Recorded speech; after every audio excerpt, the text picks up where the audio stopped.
where we are. We've lost 7.5 million jobs so far, and we're looking at monthly job losses. And something we have to realize is that we need 130,000 jobs created a month just to keep up with population growth. So if you look at having 200,000 jobs created, 250,000 jobs a month to get back to the unemployment rate we were at when we started into this cycle, you're looking at 7 or 8 years of significant job growth of 250,000 jobs a month to get there. I mean, we need that more than anything, and it's really a shame that a year was wasted on other policy than looking at job creation. We need that to get to the 2007 levels, which is just amazing. Right. From a government intervention point of view, as far as I'm concerned, the TALF and the PPIP were programs that when they were created, they were well intended, and although they had very little direct impact, just by their sheer existence, you saw credit spreads come in significantly. So they were helpful relative to our credit markets, not in a direct way, but in an indirect way.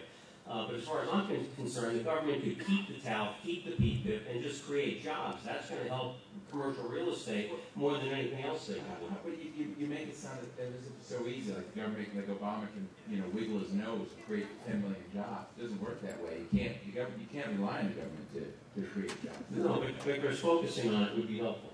Well, I think one of the ways in which the government can wiggle its nose is reducing the disincentives to increase employment. And so we know that while the State of the Union address is fairly light on detail, and it's necessarily so, irrespective of the administration, that will be the case. A couple of days later, the Obama administration did announce a wage and job growth tax rebate, which at least on the margins, I think many economists see as limiting some of those tax disincentives to growing your employment base within a company. I think most of us would agree that in retrospect, this is something that has come far too late.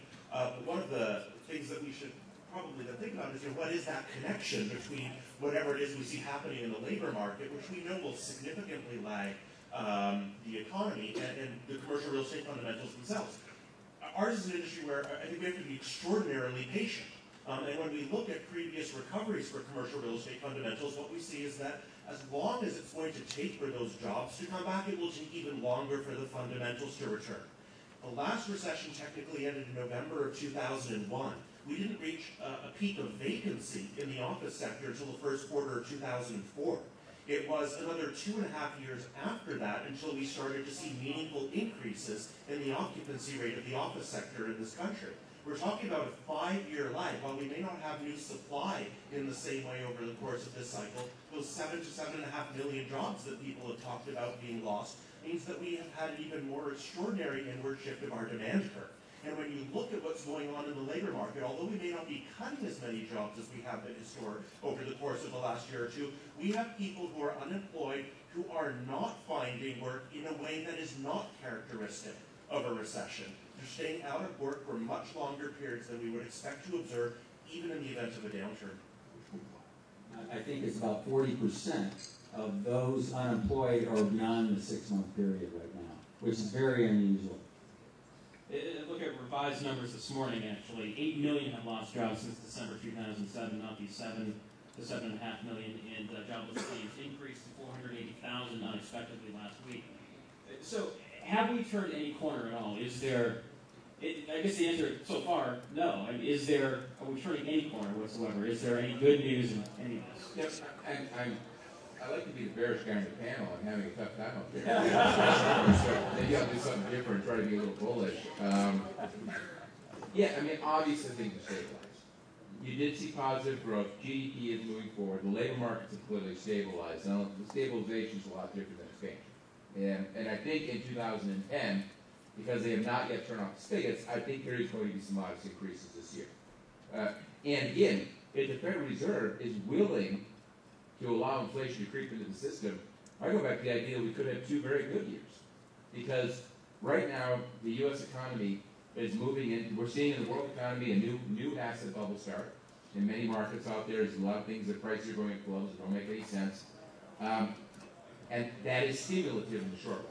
And it's pretty clear with the U.S. economy stabilizing, even with inventories being the big cause of growth, that's still economic output, and that's going to put people to work. The manufacturing sector is starting to move forward, and this all says things will be stable. But let me sort of take a step back here. We can't really expect too much from the government. You know, and this is a big problem. We keep saying, well, gee, fix it now.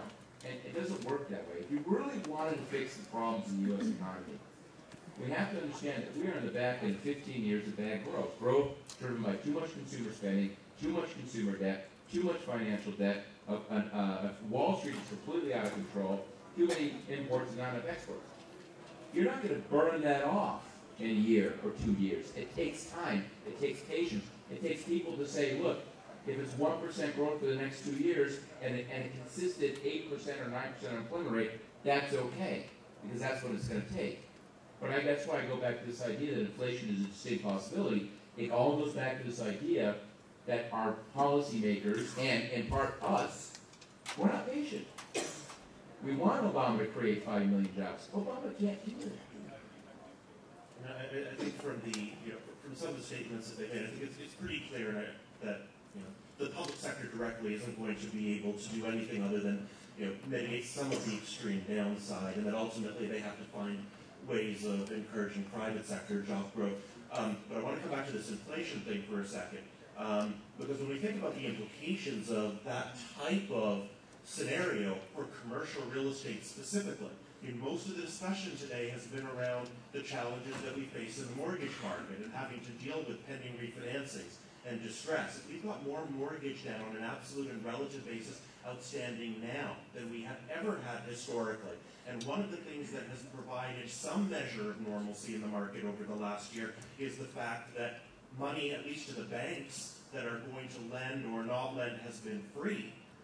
You can think about the alternative scenario when higher inflationary pressures motivate increases in interest rates. It could get very, very ugly in terms of our ability to manage and mitigate all of that outstanding debt. The other thing that we need to think about is that although the prevailing wisdom says, commercial real estate can provide a good hedge against inflationary pressures, what the research suggests and tells us from historical experience is that when we are in periods of significant disequilibrium in the fundamentals markets, when vacancy rates in particular are rising, that we will not see the hedging effect in the commercial real estate assets. And we have to be very, very careful. Although it might make sense in some scenarios for the macro economy, it's potentially disastrous for commercial real estate. It's a long-run hedge, not a short-run hedge, but I agree with you. What do you think, though, about the fact that this time around versus the early 90s, there's about $75 billion waiting on the sidelines to invest? When the hands were raised, I think almost every hand in the room. Who's an investor in the room again? Raise your hands. I mean, almost everybody in the room raised their hand. And that's just basically institutional money, REIT money, funds that have this, that I'm talking about with the $75 billion. There could be another $100 billion behind that in terms of private money. In fact, last year, 57% of all the money that did the deals was private money. So we didn't have that in the early 90s. Is that a salvation, do you guys think, in terms of what can happen here? Well, I think it's an interesting question, and clearly that is the one factor in the marketplace that exerts upward pressure on value. And that's one of the reasons why we're seeing more demand than supply in the marketplace today. And I think assets are trading at above what their true economic value is. I mean, every note that we sold last year, we had over 50 offers on every note. And everybody today is talking about the value of a note relative to par and what the discounts are. We don't even look at that. We look at what the notes sell for relative to collateral value. And the notes that we've been selling, we operate in New York City. The notes that we've been selling have been trading for 95 to 100 cents on the dollar relative to collateral value. And so that tells me that if somebody's paying even 95 cents and they go through the foreclosure process, by the time they get at that asset, they're in that asset for 105 or 110% of collateral value. So they're overpaying. And I think that's because of that excessive demand. And I think that most of the investors that we see buying properties today are not doing any Argus runs.